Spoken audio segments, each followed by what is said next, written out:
Pois é, a Marília Mesquita tem muitas informações aqui de notícias policiais sobre esse final de semana caótico que foi, né? Como sempre, né? Mas tem uns que são mais caóticos que os outros. Tem aqui policiais militares envolvidos em 2 ocorrências, pelo menos, incluindo aí a morte de uma adolescente e uma violência a uma mulher. Tem também aqui informações sobre. A gente vai falar aqui também a defesa de um dos suspeitos de envolvimento da morte daquele casal de agricultores na vicinal do Surrão, em Cantá, que inclusive a Marília Mesquita acompanhou, foi a primeira a noticiar esse caso aqui no estado de Roraima e que ganhou manchetes no Brasil todo. E aí, enfim, a gente vai ter aqui a defesa de um desses suspeitos, né, a respeito desse caso, claro, negando aí o envolvimento nessa situação. E também, gente, vamos falar aqui do pagamento de uma dívida de 186 milhões de reais a uma empresa que foi responsável pela construção do Hospital Geral de Roraima. Na verdade, esse pagamento acabou sendo suspenso pela Justiça e daqui a pouco eu te falo por que foi suspenso, quais foram os motivos que o Estado de Roraima alegou. Então, vamos lá ao que interessa, notícias aqui com Marília Mesquita. Já desejei boas-vindas a ela. E agora a gente vai direto ao assunto, né, Marília? Você vai falar um pouco sobre esse final de semana caótico. Vamos organizar aí as nossas pautas.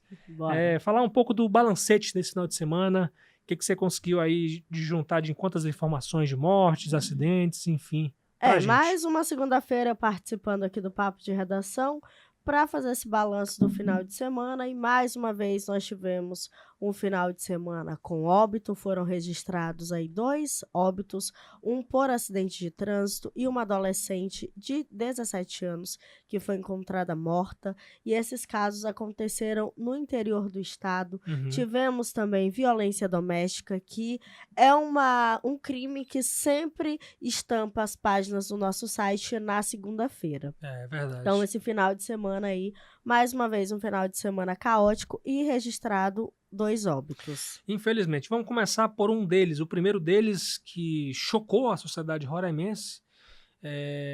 E aí é o caso da adolescente morta lá no interior do estado, né? Foi encontrada morta. A gente foi o primeiro, acredito que a gente foi o primeiro veículo a noticiar isso.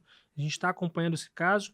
E até o momento a suspeita é de que há um envolvimento de um policial militar nessa ocorrência, né, Marília? Isso. Ultimamente, os policiais da PM estão sendo destaque aqui no nosso site, não de forma positiva, Pois é. infelizmente, mas dessa vez o policial militar é o ASL.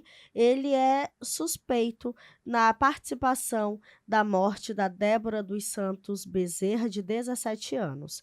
A Débora, ela foi encontrada morta com 3 tiros na cabeça, na vicinal 6, quilômetro 3, no município de Rorainópolis, e ela foi encontrada morta, Lucas, na manhã de sábado, dia 4. Sim. O policial militar, ele foi liberado da delegacia de Rorainópolis após prestar depoimento sobre a morte da Débora. Ele se apresentou voluntariamente, né? Isso.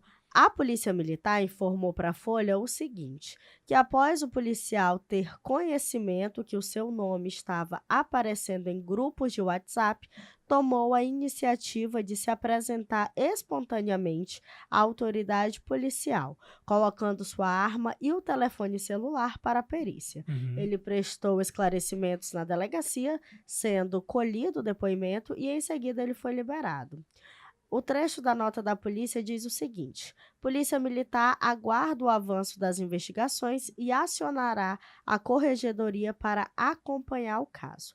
A Polícia Civil informou que o policial e a Débora, eles tinham um relacionamento amoroso e por volta das 23h e 40 minutos da sexta-feira, dia 3, ela teria saído de casa para se encontrar com ele. O inquérito foi instaurado na delegacia de Rorainópolis para esclarecer as circunstâncias e a autoria do crime. Muito bem, né? A gente espera justiça, espera investigação sobre esse caso, né? ainda mal explicado ainda, né? As peças certamente vão ser juntadas no âmbito desse inquérito policial e vamos acompanhar esse caso, evidentemente. Tem tantos casos aí que a gente vai ter trabalho poder acompanhar, né, Marília? E nada contra, gente, a instituição Polícia Militar. É sempre bom ressaltar isso, porque quando a gente noticia envolvimento de policiais, envolvimento de quem quer que seja o profissional em ocorrências como essa, na verdade é para tratar a realidade, de modo geral. Acontece uma coisa, envolve um psicólogo, envolve um médico, envolve um policial, é a ordem dos fatos, é o que está acontecendo e a gente também não pode se furtar de noticiar isso, né? Da mesma forma como se fosse um jornalista, né? A gente também tem que fazer, a gente também não pode passar a mão na cabeça, inclusive de colegas de profissão. E ainda falando sobre policiais militares, porque ainda teve um envolvimento ainda de outro policial, um cabo da PM que foi preso pela suspeita de dar uma coronhada na própria esposa. Isso, dando continuidade aí a casos envolvendo policiais militares, dessa vez foi aí o cabo MNM, de 40 anos. Ele foi preso após a esposa dele, de 24 anos, o denunciar por violência doméstica. Esse caso ocorreu na madrugada de ontem, ou seja, no domingo, lá no bairro Alvorada. Quando os policiais do 2º Batalhão da PM chegaram à residência, foram recebidos pela mulher, que relatou que eles estavam ingerindo bebida alcoólica desde as 17 horas.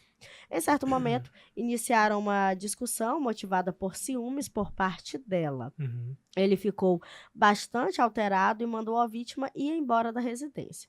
Ela se recusou a deixar o local. Foi então que ele lhe deu um murro na perna, proferiu xingamentos e cuspiu em seu rosto. A mulher acrescentou ainda que, quando estava saindo da residência, recebeu uma joelhada nas costas.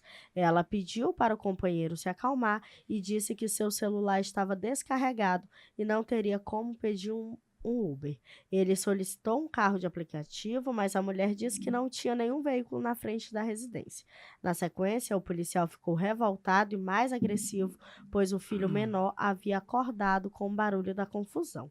Ele pegou a arma de fogo e apontou para a mulher, dizendo para ela ir embora. Caso contrário, iria matá-la. A mulher estava com seu filho de 5 anos, que presenciou o ocorrido. Ela saiu de casa, porém retornou para buscar um livro que havia esquecido. Ao retornar, foi enforcada pelo homem, mas conseguiu se desvencilhar e pegou uma faca para se defender. A matéria é bem longa, você pode acompanhar ela Claro. completinha lá na Folha BV, mas o policial foi o seguinte: o policial, ele estava colaborativo e não resistiu à prisão. Sua arma, 3 carregadores e munições que se encontravam dentro da gaveta da cômoda foram apreendidas. Ele disse o seguinte, que ela pegou uma faca Uhum. e, para ele se defender, né, ela pegou a faca para ele se defender, ele pegou a arma de fogo dele. Então ele foi preso, foi levado lá para a central de flagrantes e essa história foi apresentada lá para o delegado de plantão. Pois é, né, gente? E lamentar esses casos aí de violência doméstica e também envolvendo alguns policiais militares e esperar com que haja uma investigação séria, né, também sobre a conduta desses rapazes. São atitudes isoladas, evidentemente, não é uma coisa deliberada de uma instituição, uma corporação. Existem pessoas muito sérias em qualquer instituição que seja na Polícia Militar, seja em qualquer instituição que seja da nossa democracia de modo geral, né, gente?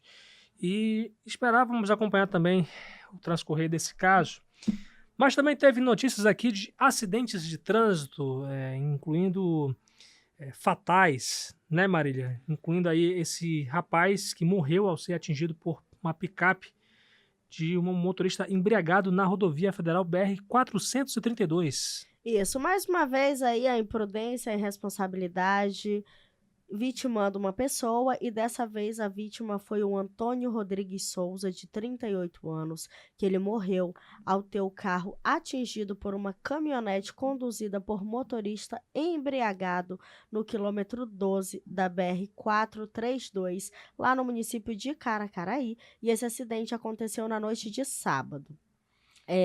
A passageira do carro, de 35 anos, relatou que, ao atravessar a ponte do Igarapé Raimundão, a picape colidiu violentamente na traseira do veículo em que ela e outras vítimas estavam, jogando-a para fora da pista e ocasionando o acidente. Ela e uma criança, cuja idade não foi informada, foram socorridos por uma viatura do Corpo de Bombeiros. O seu Antônio, ele morreu no local. A passageira informou ainda que o motorista da picape estava em visível estado de embriaguez.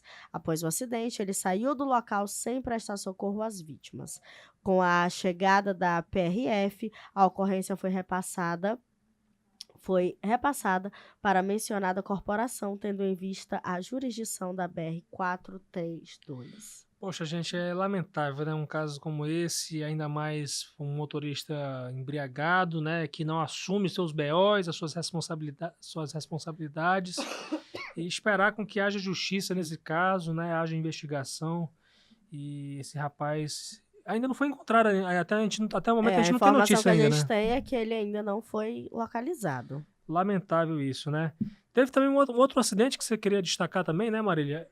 Por falar em embriaguez ao volante, foi registrado aí mais um acidente envolvendo pessoas bêbadas e foi bem caótico, porque eu estava de plantão ontem e aí nós recebemos a informação desse acidente e fomos para lá correndo.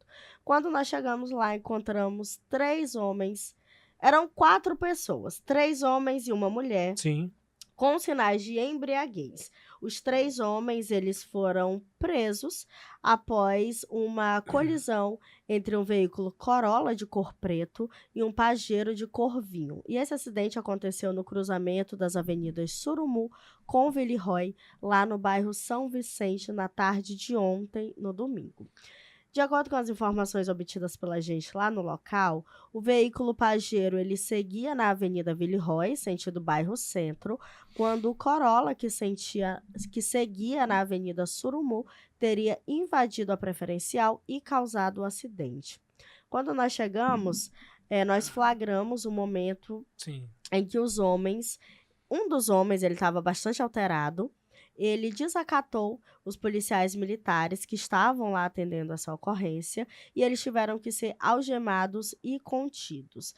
E o condutor da Pajero, ele foi socorrido por uma ambulância do resgate do Corpo de Bombeiros e foi trazido aqui para o Hospital Geral de Roraima. Então, estiveram lá Corpo de Bombeiros e a Polícia Militar. Então você chegou a flagrar ainda esses momentos, Marília? Cheguei Essa prisão, essa confusão, desacato? A confusão foi caos. Não foi ninguém que falou pra você? Os policiais foram bem pacientes até, porque se eu fosse a policial, eu já tinha sentado a mão naquele cara.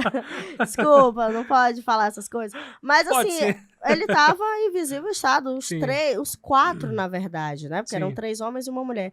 Eles estavam bêbados. A impressão que eu tive é que eles estavam amanhecidos. Uhum. E desacatando os policiais, gritando, ameaçando. E aí eles tiveram que ser contidos. Primeiro porque causaram um acidente. Uma Sim. família que não tinha nada a ver, estava curtindo o seu domingo. Teve aí o carro batido por pessoas irresponsáveis. Sim. Isso é crime, a gente sabe que não pode dirigir bêbado. Cometeram esse crime e desacataram os policiais militares, que também é crime. Então, desceu todo mundo lá para a central de flagrantes para explicar para o delegado direitinho o que foi que aconteceu. Pois é, isso é maravilhoso quando a gente está no local e presencia tudo isso, né? Porque a gente está realmente... É um relato ainda mais fiel, né? Porque a gente recebe informações de terceiros, muitas das vezes, mas quando a gente relata, a gente está lá no local para poder relatar, realmente a gente passa muito mais confiança para o nosso leitor, né? Para o nosso ouvinte, né, Marília? Porque a gente vê coisas que muitas vezes a outra pessoa que passa as informações pra gente, ela não vê, por exemplo. Então, o fato de eu estar lá, eu pude constatar que aquelas pessoas estavam bêbadas e a impressão que eu tinha é que elas estavam amanhecidas. Porque já era o quê? Umas 3:30 da tarde, por aí. Eita. Então, a impressão que eu tive é que eles estavam muito amanhecidos, muito loucos, gritando. Eu pensei até que tinha morrido alguém Sim. pelo grito que tava. Só que aí a gente foi mais de perto e a gente viu que não, era só a gente bêbada sendo louca, irresponsável Gente, e pessoal, desacatando aí os policiais. quando a pessoa bebe demais, aí não tô falando que é todo o caso, né, gente? Mas a pessoa fica totalmente fora de si, faz coisas assim que nem imagina. Tomara que essas pessoas tenham se arrependido no dia de hoje, né? Espero que eles tenham sido presos, sendo bem sincera. Claro, claro. Não, que tenham evidentemente. descido pra cadeia logo, entendeu? Pra aprender que toda vez a gente fala aqui, não é a primeira vez que a gente senta aqui nesse papo de redação e fala que as pessoas não podem dirigir bêbada, quer beber, bebe, mas bebe em casa, volta pra casa de Uber, a pé, Isso. se arrastando, mas não pegue um carro, uma moto pra dirigir. E o que me deixa mais revoltada é porque as pessoas que estavam bêbadas, não aconteceu nada, não tiveram nenhum arranhão. Só o carro que ficou acabado. Sim. Mas não tiveram nenhum ferimento aparente, não tinham nada. E o condutor do outro veículo que estava certo teve que vir aqui para o HGR para receber atendimento médico. Sim, sim. Aparentemente, ele também não tinha ferimentos graves e nenhum ferimento. Mas o fato de você ter o seu final de semana interrompido pela irresponsabilidade do outro, você ter o seu bem danificado e você Sim. ter que ir para um hospital, isso é muito triste, isso é É caótico. É Então, muita sacanagem, eu gente. espero muito que esse povo, aqueles 4, a mulher, ela não foi presa. Sim. A polícia teve muita paciência, de verdade, eles Sim, tiveram muita imagino. paciência. Parabéns para vocês que estavam lá ontem. Tiveram muita paciência. E aí eu espero muito que eles paguem por isso, por esse acidente. Muito bem. E para finalizar aqui, ainda sobre confusão, né? Só que essa confusão aqui foi em família, né? E a Marília Mesquita vai falar pra gente que caso foi esse, Marília. Pois é, Lucas, mais uma briga generalizada aí entre irmãos, e dessa vez aconteceu lá no bairro Senador Hélio Campos, na madrugada desta segunda-feira, dia 6. O RSM, de 30 anos, ele foi preso após agredir a irmã, de 26. E durante a pesquisa ao sistema integrado, foi constatado que o RSM ele estava com mandado de prisão em aberto. Uhum. A vítima, ela relatou o seguinte, que ela, o irmão e outra mulher estavam ingerindo bebida alcoólica quando, em determinado momento, o homem, motivado por ciúmes, imaginou que a irmã estava promovendo algum encontro entre a namorada dele e outro homem. E ele começou uma discussão com a namorada e, quando ele cessou essa discussão, ele partiu para cima da irmã, onde ele desferiu nela aí pelo menos 4 tapas e 5 socos no rosto dela. E a vítima caiu e, ao se levantar, golpeou o RSM com uma garrafa de vidro. Em ato contínuo, ele se armou com um pedaço de madeira e golpeou a cabeça da vítima. Durante a confusão, um outro irmão dos envolvidos, de 33 anos, ele se armou com uma faca e desferiu vários golpes em RSM, que foi atingido no braço, antebraço, costas e o quádriceps. Após desferir os golpes, o homem fugiu do local. Uma equipe do Serviço de Atendimento Móvel de Urgência esteve no local, realizou os primeiros socorros aí nesses envolvidos e os encaminhou para o Hospital Geral de Roraima. Em seguida, eles foram levados para a Central de Flagrantes, onde as providências legais e cabíveis foram tomadas. Eita, gente, muita notícia, muita informação. Acaba ficando pesado demais, né, a gente poder relatar tudo isso. E esperar com que essa semana seja tranquila, assim como o próximo final de semana, porque, meu amigo, esse final de semana, pelo amor de Deus, hein? Muita notícia ruim, né? Vamos esperar com que essa semana venha trazer esperança, de notícias boas também. A gente está vendo aí, o Brasil todo está vendo a situação do Rio Grande do Sul, né, Marília? Isso. E aproveitar esse momento até lembrar desse caso para que a gente possa desejar nossa solidariedade. Quem tem fé, que ore para que essas chuvas diminuam, né? Parem, para que haja esse trabalho contínuo de resgate das pessoas isoladas e também das pessoas aí que estão precisando de ajuda, e também permitir com que mais ajudas cheguem ao Rio Grande do Sul. Faço esse parênteses aqui no nosso papo de redação para falar um pouco sobre isso. E agradecer, Marília, pela sua participação aqui, desejar para você uma excelente semana. Valeu, Lucas. Para você aí, uma ótima semana, que seja uma semana incrível, tranquila E continue acessando aí folhabv.com.br e continue acompanhando aí o nosso papo de redação. Muito bem, minha gente, vamos continuar aqui falando de polícia, né? Porque a gente tem novidades a respeito do assassinato do casal Jânio Bonfim e Flávia Guilarducci, né? Aquele casal de agricultores que foi assassinado na vicinal do Surrão por conta de uma disputa de terras. E um dos 5 suspeitos procurou a Folha para divulgar uma nota, né, em defesa dele, né? No caso, o suspeito aí é o Caio de Medeiros Porto, Caio Medeiros de Porto, né? E a Dina Vieira está aqui com a gente. Dina Vieira, seja bem-vinda ao nosso podcast, editora-chefe do nosso jornal, e ela tem aqui uma nota da defesa do Caio, né, a respeito disso, né, Dina? Isso, foram hoje 2 matérias relacionadas a essa defesa deles, né? A primeira foi uma nota enviada pelo advogado Pedro Coelho, que é um dos advogados aí de defesa do Caio. Ele citou, né? Eles trataram o caso, né? Toda essa exposição aí, né? Segundo a defesa, estaria sendo aí um linchamento da moral, né? E uma condenação antecipada do Caio. Dos envolvidos, né? Dos envolvidos de modo geral, né? Dos envolvidos no modo geral. Sim. Né?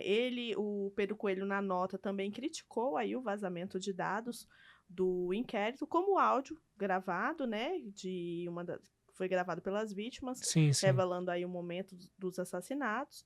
E ele disse que espera que sejam investigados os indícios de supostos agricultores sendo usado como laranja para grilagens de terra, né? Então, essa foi a nota aí do Pedro Coelho, que a gente emitiu a matéria logo pela manhã. Sim. E logo por volta ali de 13h, o filho do seu Pedro Coelho, que também é advogado, Guilherme Coelho, que também faz parte da defesa do Caio, nos procurou, esteve aqui na redação, né, e nos procurou já para relatar que eles representaram aí junto ao Ministério Público Estadual e à Corregedoria da Polícia Civil, pedindo aí a instauração de um processo administrativo disciplinar para apurar o vazamento de informações sigilosas, né? Segundo ele, o caso, logo que foi tomado conhecimento pela polícia, né, foi tornado sigiloso, então que eles estariam aí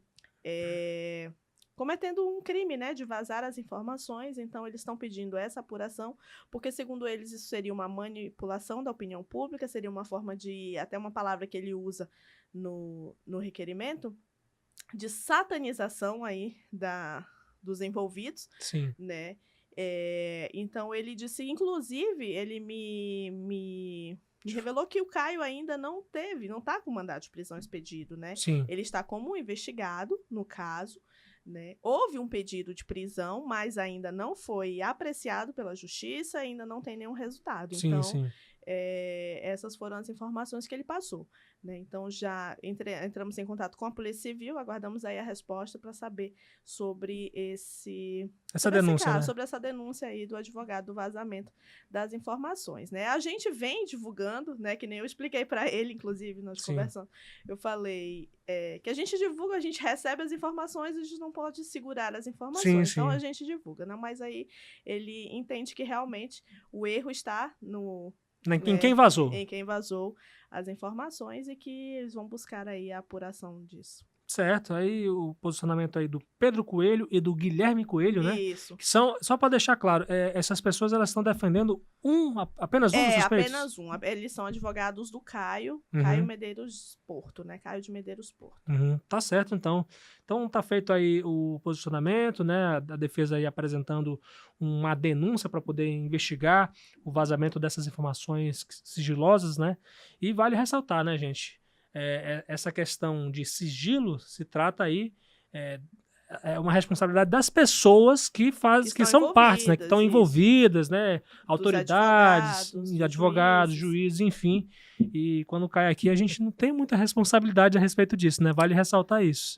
Até que a gente trata até com responsabilidade, claro, né? O que a gente consegue ali, porque a gente não pode tratar a pessoa como acusada, trata como suspeito, então a gente tenta aí tratar da melhor forma essas informações, até porque ninguém pode ser condenado, né, assim, à revelia, tem que passar pela justiça. Com certeza, e a gente vai seguir acompanhando esse caso, que já tomou uma ampla repercussão aqui na nossa sociedade roraimense, Na verdade, o Brasil todo, né, na verdade, está acompanhando isso e espera um desfecho de todas as investigações, quaisquer que sejam aí. Obrigado, Dina, pela informação, pela participação e até uma próxima. Até a próxima. Olha, gente, o Tribunal de Justiça de Roraima suspendeu uma decisão que condenou o governo do estado a pagar 186 milhões de reais à empresa responsável pela construção do Hospital Geral de Roraima, que já foi inclusive declarada falida. O Poder Executivo Estadual chegou a ser condenado pela Justiça Local a pagar esse valor. Com isso, os procuradores do estado de Dival Braga e Sandro Bueno dos Santos, que representam judicialmente o governo, apresentaram uma ação rescisória no próprio tribunal para reaver a sentença. Esse tipo de ação é tipo assim para você questionar um erro grave, né, no processo jurídico.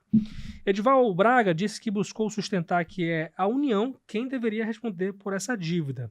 Isso porque a obra foi contratada pelo governo federal e realizada pela empresa Empreendimentos Técnicos de Engenharia Limitada entre 1986 e 1990, durante a transição de território para estado de Roraima.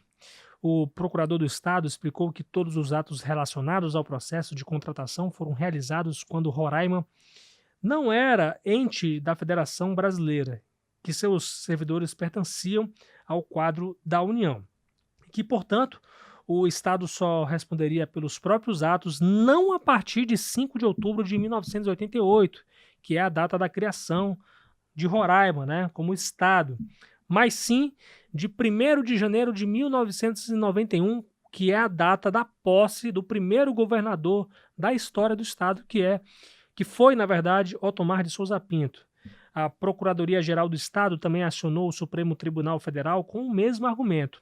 A PGE acredita que existe grande probabilidade do STF aceitar a tese de que o responsável pelo eventual pagamento da dívida é a União. Segundo Edival Braga, o pagamento dos 186 milhões de reais seria um desastre para o orçamento estadual e poderia prejudicar políticas públicas para áreas como saúde e educação aqui em Roraima. Além disso, conforme ele, a execução preliminar da dívida em favor de uma empresa já falida poderia impossibilitar o retorno do valor milionário aos cofres públicos roraimenses. Nesse contexto, o ministro Nunes Marques, do STF, reconheceu que a controvérsia sobre a responsabilidade de Roraima no caso desperta o interesse da União e, portanto, devolveu esse processo ao TJ do Estado. A Corte Local, por sua vez, retratou sua decisão inicial para declarar parcialmente nulo esse processo e reconhecer sua incompetência para julgar a causa, a qual agora será remetida ao Tribunal Regional Federal da Primeira Região, o TRF1. Edival Braga e Cláudio Belmino, procurador-geral adjunto do Estado, já protocolaram uma emenda na petição recursal ao processo para incluir a União nessa ação relacionada a essa dívida milionária. É um processo aí que já dura mais de 30 anos, corre desde a década de 1990. Então, minha gente, com essas notícias, essas informações, desejamos que a gente tenha uma semana tranquila, de notícias boas, e que o podcast venha trazer essas boas notícias aqui durante essa semana. Papo de redação sempre de segunda a sexta-feira, a partir das 6 da tarde, na Rádio Folha FM 100.3, no portal folhabv.com.br, no canal da Folha BV no YouTube. Desde já vou anunciar que eu não estarei aqui amanhã.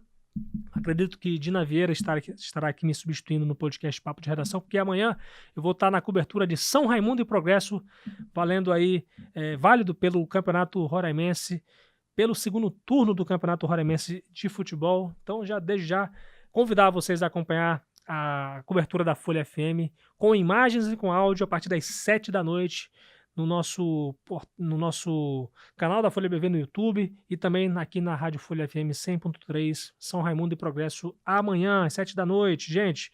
E o Papo de Redação, evidentemente, vai voltar amanhã a partir das 6 da tarde.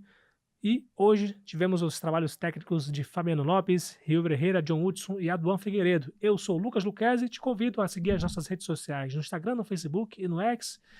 E ainda no YouTube, canal Folha BV está lá no YouTube para você se inscrever, ativar o sininho e ficar por dentro do que é novidade, do que é conteúdo audiovisual do nosso grupo Folha. Siga a minha rede social também no Instagram, @LucasLuquezzi, Lucas Luquezzi, Luckeze é o meu sobrenome. Muito obrigado, minha gente. A gente volta. Eu volto nas quarta-feira, mas o podcast volta amanhã, se Deus quiser.